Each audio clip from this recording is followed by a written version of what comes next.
Welcome Amakhosi Network, welcome to the channel. Today we're going to be chatting about just a little game analysis just to show you what Chiefs is not doing in the game and also do quick ratings for the players. But yeah, before we get into that, please like, comment and subscribe, and thank you for the support, everyone. Thank you. I really appreciate the support that everyone does for the channel. I really appreciate it. We're on 3K. That is not a small feat, that is a big feat. So thank you to all the Amakhosi Network, even the Buccaneers and the Masandawanas who just enjoy the conversation.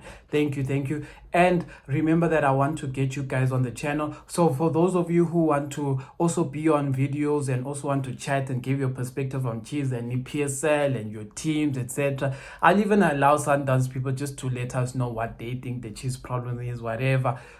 I'm happy. Let's chat. But let's get into the game. I did some videos, some pictures. So if you see me looking away, I'm just actually clicking through pictures.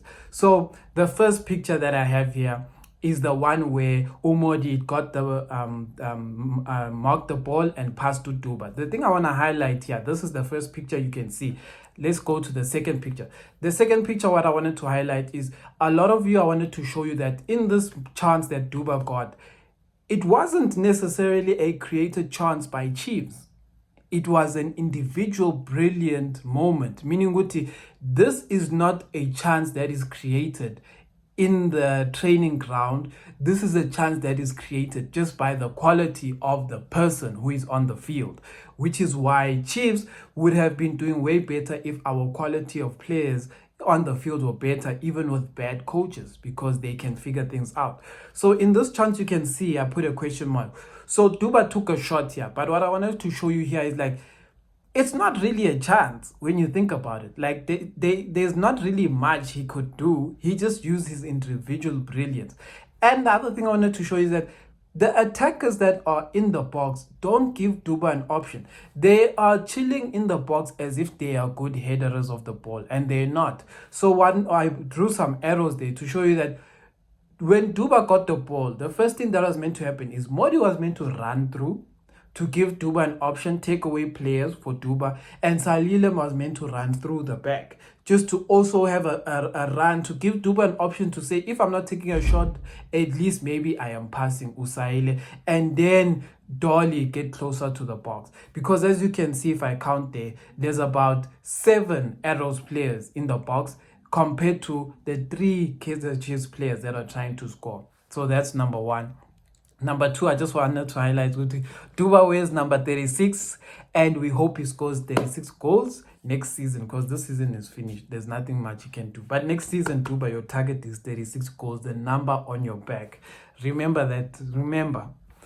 Next one, I wanted to show you the same thing but from a different angle, showing you how the players should be moving in the box, because our players are reactive. They react to what another player does. They don't create a space or create an option that is more viable for the player. So they are reactive in whatever they do. They're not like proactive in what they do, like to move, etc. Because for me, when growing up, when I was watching soccer, etc., and playing soccer actually, they always used to tell us that don't sit and wait for your player to make a decision. Give your player the option. Force that player to pass you the ball by making the move. Here, Duba took a shot because it was like, there's no one to pass, really. So this is the next one. This is an exact carbon copy of Duba's goal. Is Modi's chance, where Modi kicked the ball into the box, and now Duba and Saile are on the same position. Instead of running behind, they want to stand with the defenders. But the question is, if Modi were to pass you standing with the defenders, what are you going to do? You need to put yourself and your body in a position to best excel.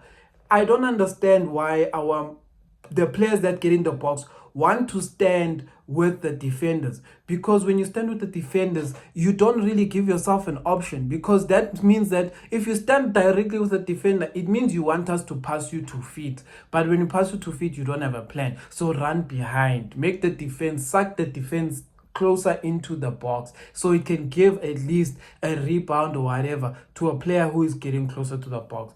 The players supporting these chances in the box, like the Mads, the Dollies, they don't do enough to be in the box. I even showed an arrow there at the top to show that Dolly doesn't get close to the box. He just chills there in the corner and says, we'll see what happens. The next one is Hlanti. Hlanti has this weird thing of crossing, thinking Guti he's the best crosser of the world, where he should be playing simple passes. Maybe that's the one thing I enjoy about watching Mashiane the past 2 games, is that Mashiane played it simple. He didn't, yes, he did cross, but that was an instruction from the team. But he didn't just cross all the time. Sometimes, like in this option here, I'm showing that Hlanti decided to cross when we don't have players who can header. But on top of that, he failed to even clear the first defender. So what's the point? Don't cross if you can't clear the first defender, because that's a waste of a chance. And what's the funny thing is that in this chance, that failed cross by Hlanti ended up being a chance for arrows. But I'm just saying, should have passed Modi. Modi will kick it across goal, and then Duba and Saila, quick players, they can get at the end of that. We need to make our football simple, which is player movement, identifying, passing those players who are moving, and also players continuously moving off the ball. In here, I'm showing you again that the Hlanti has crossed, the Shitolo hits the ball. And then in the next frame here, I'm showing that now it's by Umtetwa, instead of playing safe, which is why I have a problem with Umtetwa sometimes thinks that he is, he thinks he's Casimiro. I don't know. Umtetwa, play safe, Baba. Just pass the person close to you open and restart. That is how you meant to do it. And one thing I've noticed about Umtetwa that I don't like is that Umtetwa has this thing of passing a player he shouldn't pass. He will pass a player who is not in a position that will help, he basically passes you in traffic, and then you struggle in traffic. And then he passes you in a way that he passes you in traffic, and when you have to pass him back, the team has already closed you down. So that's the one thing. Teta needs to read the game properly. I don't know why he does things like that. And yeah, that's all I could gather from that. Let me just do some quick player ratings. Bruce Buvuma, I'm going to give an 8. He had an excellent game. He saved well, etc. My only reason why I won't give him higher than 8 is because of his distribution. His distribution has to improve. There's so many chances where we could have gone out on a quick breaks, etc. Because we have fast players. Imagine we have Duba, we have Saile, we have Dolly, we have fast players, but we don't have quick breaks. So sometimes that is how we can get goals. Hlanti, I'm going to give a 5 to 5.5. It wasn't great. His crosses were poor. He was pulling people. I won't give him a 4 because I don't think he did enough to get like a 5 to 5.5. Ngobo, I'm going to give a 5. Poor performance from him. It was just standard. Poor performance in that he lost too many chances, lost too many balls in crucial areas. Today, we're lucky that we were playing Golden Arrows, but on a different day, we're playing a different team that's going to punish us. And that's one thing I didn't like. I really didn't like how Ngobo is loose with how he holds the ball. And Ngobo has this thing, Guti, he plays like a big person who doesn't know how to play soccer. I know it's going to sound weird, but like, when he traps the ball gets lost in his feet, and he ends up looking for the ball like this. And I'm like, he's meant to be the most comfortable player at his feet, but when he traps, he's always looking for the ball to be like, hey, you see. So that's my problem with Ngobo. Simango, I'm gonna give a 6. He saved us well. He did well in what he did. And let me give him a 7. He actually did well. He saved us in many chances. And his headers when clearing the ball up top notch. My only problem with Simango is that he doesn't use those same abilities when we're going to be in the offensive, which is something a lot of us fans are starting to pick up, is that Chiefs don't practice set pieces in training. So in the whole preseason we played, Chiefs did not practice free kicks and set pieces because they always have a predictable thing. Dolly goes to the corner, Ngobo goes to the corner, Mdusha Balala goes to the corner, and they just kick direct. It doesn't work. Play short corners, Baba. Short corners. Change it up. Get a different angle. Like, hit ferocious shots. Like when you do the short corner, hit a very venomous shot into the right area, and let's get the defense worried about our set pieces, because then they're gonna start dropping back a lot of times. So we need to utilize set pieces. Right back Quinica, I really don't want to talk about Quinica because I don't think you should be starting the games, and I don't think you should be playing. So I'm just gonna give him a 5 and move on with life. Peace.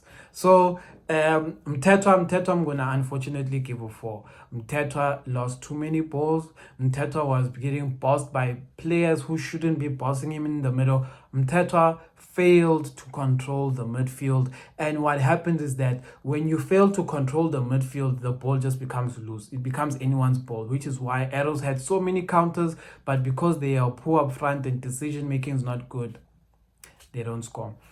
Next is Matt. Matt, hard worker as usual, hard worker. But I'm still gonna give him 5.5 because, like Mtetwa, he missed so many through balls that he could have given Dolly. He was negative passing back.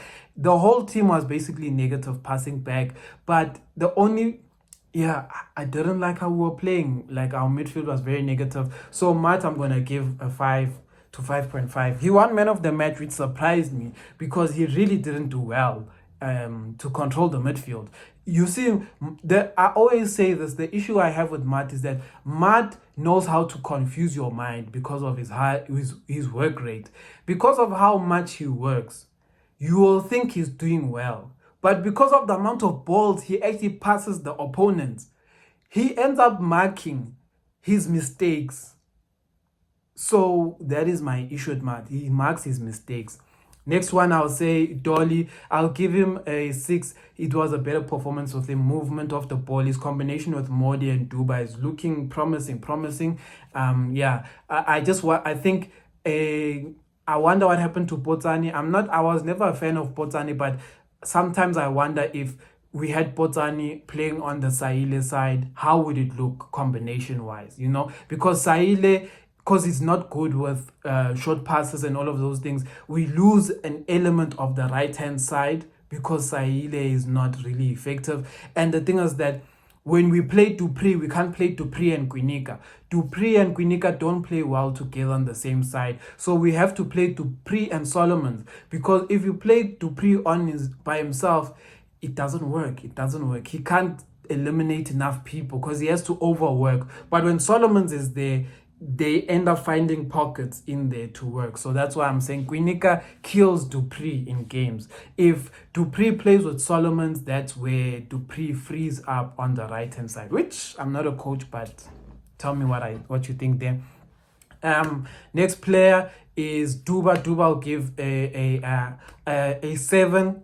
The only reason I'm not giving Duba an 8 is because he needs to work on his fitness. Duba really needs to work on his fitness because cramping within the first 30 minutes of a game, I'm worried about that. Yes, Muzi is someone we should question, but I also have to question players' commitments outside of a player's training session. Meaning, what you do with Chiefs shouldn't be everything you do at Chiefs. You have to also develop yourself outside of Chiefs if you really care about your career. So I'll give Duba a 7. And then let's see who else was. Modi, I'm going to give a 7 as well. Good combination play, but people aren't reading Modi's intelligence. We have 2 players in the park who are very intelligent in Dolly and Modi, but they don't seem to be, the attackers don't seem to be able to read what they're planning to do. Modi always chips balls into dangerous areas, but there's no one there. So that's one thing I'll say there. And then who else can I mention? And then let's chat about the subs. Dupree was decent, wasn't anything hectic there. He was decent. The rest of the subs didn't really make much of an impact that I realized. Saile, yes, I forgot to give Saile a rating. Saile, I'm gonna give a rating of 4. The reason why I'm giving a rating of 4 is Saile, I will continue to stress this, fails to use his pace. Saile always wants to start running with a defender. So if he's standing as a defender here, he wants to start running with the defender. I say that's wrong. If we are attacking these goals here and Saile is here with the defender, Saile must start running here run past the defender. He must just do this.